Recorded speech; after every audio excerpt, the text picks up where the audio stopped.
This is another paper that demonstrates that rapid antigen tests are very good at determining viral infectiousness in people with COVID, where this paper specifically looked at the duration of viral infectiousness and its correlation with symptoms in various diagnostic tests in non-hospitalized adults, so that would be under mild COVID infections. And in this paper, they looked at various rapid antigen testing, they looked at viral culturing, as well as PCR testing.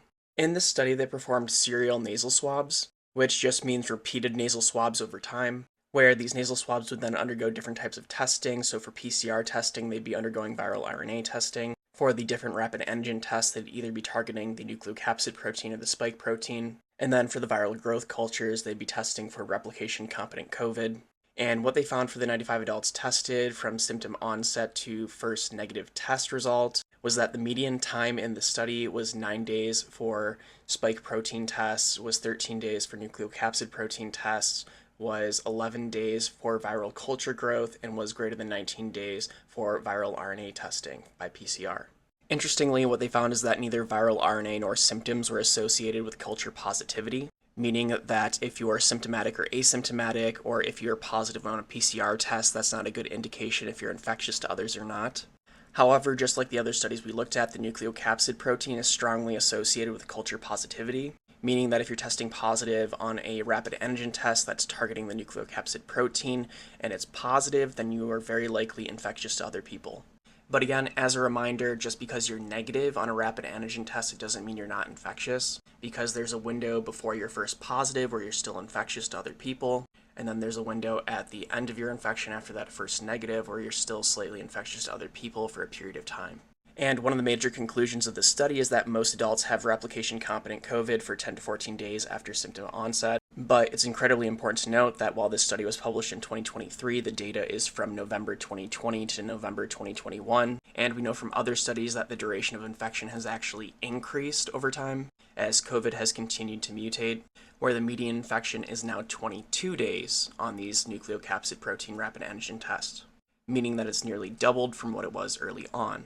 And then the part I really want to highlight here is that when testing for the nucleocapsid protein on a rapid antigen test, it's a very strong predictor for viral infectiousness, meaning that it's probably more suitable for gauging infectiousness rather than the absence of symptoms or the absence of viral RNA via PCR testing. Meaning that serial testing negative on a nucleocapsid protein rapid antigen test is a great way to decide if it's time to discontinue isolation after symptom onset.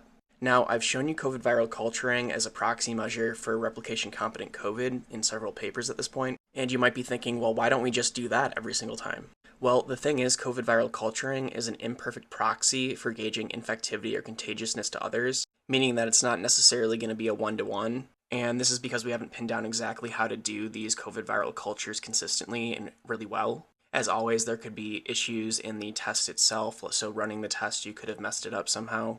And then there's the technical and biosafety reasons. In other words, the people that are handling these infectious COVID cultures could get infected themselves. That's a biosafety hazard risk, and they have to have special equipment and facilities to actually perform this so that they're not just spreading infections back out into the wild. And all of this makes it not feasible for routine testing. So it's a very good indicator to tell us if the COVID is replicating, if it's culturable, therefore if the COVID is quote-unquote alive.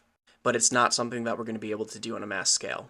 And importantly, even during 2020-2021, where this data set is based on, between 6 days of symptom onset, about 80% of people were testing positive on the rapid antigen test. And between 11 and 15 days from symptom onset, 39% of people were still positive on the rapid test. And while at that time rare, there were even cases that were going beyond 15 days that were still positive on the rapid test, meaning they were still infectious to others. Additionally, from the 2021 data, they observed a few instances of viral rebound, where the cycle threshold values were above 30, but then declined to below 30 on subsequent tests, which is why it's important to do serial negative tests and not just end your isolation once you get that first COVID negative test.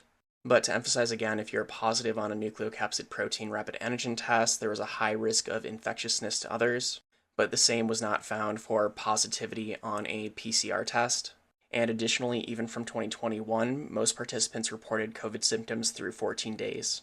Meaning that the 10-day isolation was never enough, it should have always been longer.